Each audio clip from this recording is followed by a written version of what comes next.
Good morning, students. So we'll move on to the next topic, that is SCSI bus. Fine. So in previous lecture, we discussed regarding PCI bus, which we are calling it as a second bus, and who is acting like a bus which is directly connected to the processor. Fine. While discussing that, we already discussed using the PCI bus, we are connecting the different interfaces.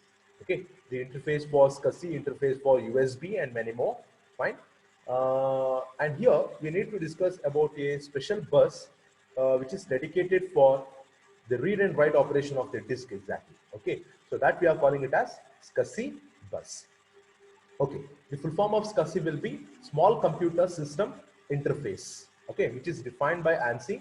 Okay, using which we can connect device like disk exactly. Okay, so it is a parallel wired cable, fine, which is ranging up to like 25 meters also. Okay, sometimes in case of a servers and all, we are using 25-meter long in length exactly. Okay, so with 50 wire cable it is. Okay, parallelly they are connected. Fine. So in the both the ends there will be a ports. If you want, we can rearrange the port location also. It depends. Okay, if you want, we can do that also. Fine. So this is what the cable which we are using to connect our disk to the system exactly. Fine. And we are using a controller, SCSI controller we are using, through which we are going to connect the disk using SCSI bus cable exactly. Fine. So this SCSI controller will be directly connected to the PCI bus exactly. If you want, you can go through the previous lecture. Okay. In that we had a block diagram, right? In that PCI, PCI bus what we had. For that we are adding a small controller. Okay, we are naming it as what SCSI controller exactly. Who is responsible for entire discussion, whatever we are going to discuss in this today's session exactly. Okay, so it is a 50 wire cable, can be up to 25-meter in length. Okay, data rate up to 5 MB per second in basic version exactly. Okay, there are two more versions available, SCSI 2 and SCSI 3. Okay, so the basic version is SCSI 1, which is having a potential to transfer the information up to 5 MB per second exactly. Okay, then latest version can transfer up to 650 MB per second exactly. Okay, so that is what the maximum capacity which is defined. Okay, right now in case of a SCSI bus exactly. Okay, so if you want, you can Google the image of a SCSI controller or a SCSI bus. Okay, you are all familiar. Okay, those who are using the desktops and all. Okay, they may be having information regarding this SCSI in older systems and all. Okay, we were using SCSI bus exactly. Okay, but like external CD-ROM if you want to connect also. Okay, there also we were using this SCSI bus exactly. Okay, fine. Then later, device connected to SCSI controller are not part of the address space of the processor. Remember, this is very important. Whatever the devices we are connecting using a SCSI cable or a SCSI bus, okay, they are not defined with the address of a processor exactly. Okay, so processor will not be having any information like whether we are using a disk, whether we are using an external hard disk, or whether we are using an internal hard disk. Okay, that the information processor will not be having. Okay, SCSI itself assign address using DMA. Remember, okay, the devices which are connected to this SCSI cable or a SCSI bus, okay, they will be having their local address. This is very important. They will be having their local address exactly. Okay, so to illustrate the operation of this SCSI bus, okay, we consider how it may be used with a disk drive. Okay, so here we are considering an example of reading a content from a disk using a SCSI controller or SCSI bus exactly. So that is what the example we are going to take to explain the working of SCSI bus exactly. Okay, fine. Very simple. Okay, this is a cable which we are using to read and write the data for disk exactly. That's it. Okay, nothing else. Then later, data are stored on a disk in block called sectors. Okay, sector may contain several hundred bytes. Okay, expected data may not be stored in continuous sectors. Okay, so usually the disk, whatever we are using, so the data will be stored in case of like a block-wise data storing procedure will be involved. Okay, those blocks we are calling it as sectors. Remember. Okay, so like if you want to read and write the information, okay, there will be a multiple number of sectors we need to go through. Okay, and one more thing is what like these sectors, okay, whatever we are expecting and the data which is residing, okay, the expected data where the which is residing inside the sector, it may not be continuous sometimes. Okay, sometimes it may be continuous, sometimes it may not be. Remember, okay. So because of mechanical motion of the disk, okay, there is a long delay on the order of several milliseconds. Okay, after locating the burst of data, data are transferred at high speed. Remember, so we have a problem in case of a disk, the magnetic disk, whatever we are using. So data will be residing in different sectors exactly.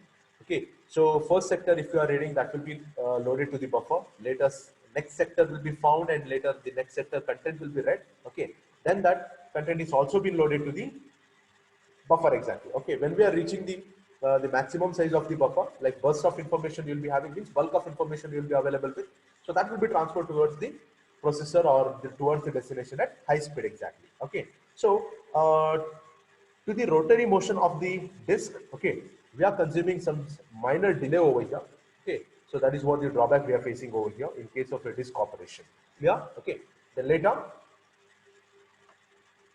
to resolve this issue of delay, SCSI protocol is designed. Okay, like some basic kind of a procedure get involved over here. Okay, which will try to resolve the issue of what the delay.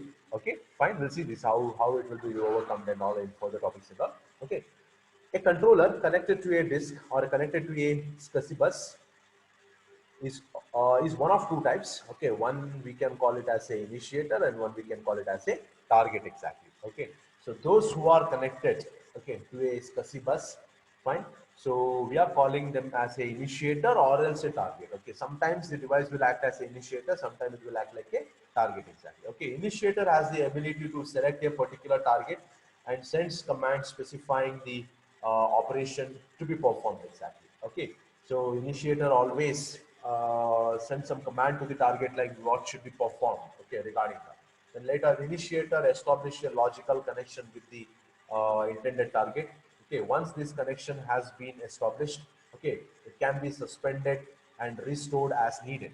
Okay, so very important thing is what here we need to establish a logical connection between the sender and the receiver. Okay, once that connection been established, then only we can have a data transfer over here. Okay, we'll see that how it will be established and all. Okay, what are the procedures involved and all. Okay, because we have total 8 different steps. Okay, which will lead us to complete the procedure of this SCSI controller exactly, or SCSI bus exactly. Okay. And last, for example, processor send a command to a SCSI controller to read the data. So controller will establish the logical connection with target later. Okay. So this is what the procedure getting involved over here. First, processor is expecting some information from the disk exactly. Then what he is to do, he will just transfer the expected information request towards the SCSI controller. Okay. Then later, this SCSI will be going through total 8 different steps. Okay, then only after completion of those 8 different steps, then only the processor will receive the complete information what he is expecting exactly. Yeah, so now we will be going through the steps involved in SCSI operation. So the first step, the SCSI controller acting as an initiator content for control of the bus. Okay, remember, so whenever processor send a request to the SCSI that these are the information which I am expecting. Okay, then this SCSI controller, after receiving that information, remember here in the step number 1, SCSI controller will be the targeted by the processor. Okay, so now the SCSI controller will contend for a bus mastership. Okay, so now he will become the initiator. Remember, okay, now he will be acting as a initiator because he need to assign some target for the disk level. Okay, so disk will be called as a target now. Okay, SCSI controller will be initiator. So first thing is what he should contend for a bus mastership. Okay, fine. If we win, okay, then later what is going to happen, we'll see that. Second point, when initiator, sorry, okay, sorry, there is a small mistake in that sentence. Okay, like when initiator win, okay, that should be like when initiator win. Okay, there is a small correction error over there. Okay, when initiator win, it selects the target and hands the bus mastership. Remember, okay, when initiator contend for the bus mastership, he will win obviously after few duration. Okay, so when he wins, okay, then he will transfer the bus mastership for the uh, target exactly. Fine. Okay. So after winning the bus mastership by the initiator, that is SCSI controller. So he will just hand the bus mastership towards the target exactly. Okay. Target, who will be the target? Disk will be the target exactly. Clear? Okay. Then the target start an output operation. Okay, so he will start output operation, obviously. Okay, so we are trying to get some information which is available inside a disk. Okay, so disk is the target now. So disk will be starting the output operation over here. Okay, so in response to this, the initiator sent a command specifying the required read operation. Okay, so what kind of information he is expecting, that will be handed to the target. Okay, so now target enter disk seek operation and send a message to initiator that it will temporarily suspend the connection between them. Yeah, okay. Whatever the logical connection is being established between the sender or else initiator and the target, okay, will be suspended for a few duration, okay, for temporary basis. For what reason exactly? Because your target means your disk is entering for disk seek operation because of that. Okay, so in between that, we no need to make this SCSI controller to wait for this seek operation. So what we do, we will be suspending him from the seek operation. Okay, so that he cannot be in a waiting loop till the operation get complete, because it will take several time. Okay, for the disk seek operation, it will take around like 1 second, 2 second, or 3 seconds for the disk seek operation. Okay, no need to make him to wait for this particular duration. So we will suspend him so that he can concentrate on some other task. Okay, so now connection got terminated for a temporary basis. Now we'll see what will happen in this step number 5. Okay, target controller identify the disk location and read the data to store in data buffer. Okay, so wherever the expected data, okay, is available, that particular location will be read by the disk controller. Okay, and that will be loaded to the data buffer of the disk exam. Okay, I told you, right? Simply we are not, see, after reading one sector, we are not setting it for the processor. Remember, okay, like we are trying to reach the maximum capacity of the buffer level over. Okay, once that buffer is full, that will be intimated to the initiator, and finally it will be transferred to the processor exactly. Clear? Okay, so now we are reading the sectors one by one. Okay, feel that total 4 different sectors we need to read for getting the complete information. After reading the first sector, the read information will be transferred to the data buffer of the target exactly, means the disk exactly. And now the target participate in arbitration and wins. Okay, so now after the buffer gets full, what will be the next procedure? The target means that disk will participate in the arbitration and win. Okay, now we want to transfer the information towards the initiator. So what we need to do, see, observe it very careful. It is not compulsory, like for a system, only one disk should be available. Feel that we'll be having many number of disks, all are connected to the SCSI controller exactly.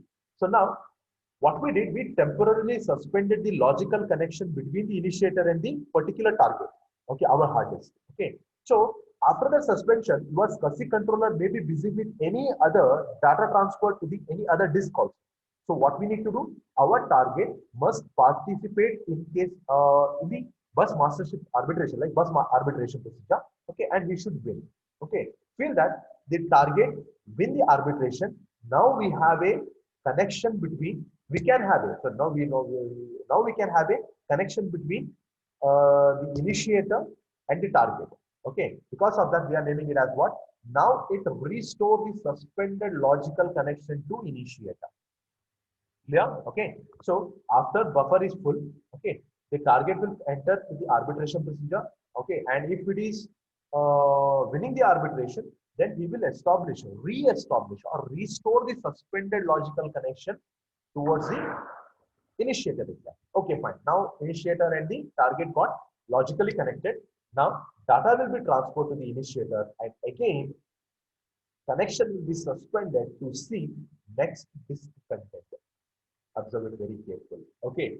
See, if you are expecting for only small amount of information within one transfer, if it is possible to transfer complete information, then okay, fine. Okay, then the logical connection will be temporarily completely suspended. Okay, but here what we are trying to say is data will be transferred to initiator.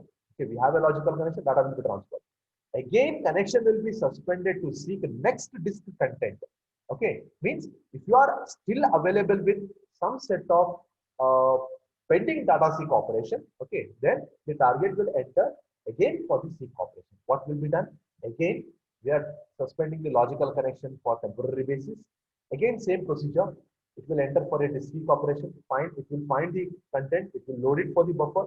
Again, it will reconnect with a logical connection to the initiator. Again, it will transfer the information to the initiator. Okay, so this cycle repeats exactly. Then later, observe it. Initiator transfer the data to the main memory. Okay, so the way towards the processor directly we cannot transfer it to the processor. Okay, it should be transferred to the main memory. Exactly. Okay, so the information will be transferred to the main memory. Then cycle repeats till all bursts of data being transferred. Finally, SCSI controller send interrupt request to processor like first transfer finishes. Okay, when the complete information, the targeted information for transfer towards the processor, okay, then the SCSI controller will raise the interrupt request that yes, I'm done. Okay, then later, if processor is expecting any other disk operation, okay, seek operation, then it will hand the request towards the SCSI controller again. Same 8 different steps get performed. Okay, and finally, the processor will be available with entire information what he is looking for. Yeah, so this is it for now, students. So this is the complete discussion regarding a SCSI controller exactly. Okay, we don't have a block diagram or figure for this SCSI controller. Okay, this is also a very important question. Okay, and we left with only one topic, that is universal serial bus USB. Okay, there we need to discuss how USB is going to work, USB architecture and USB protocol. Okay, so you can expect one sure question from USB topic. Okay, that we will cover next lecture. Okay, thank you, students. So we'll meet with the next video of USB.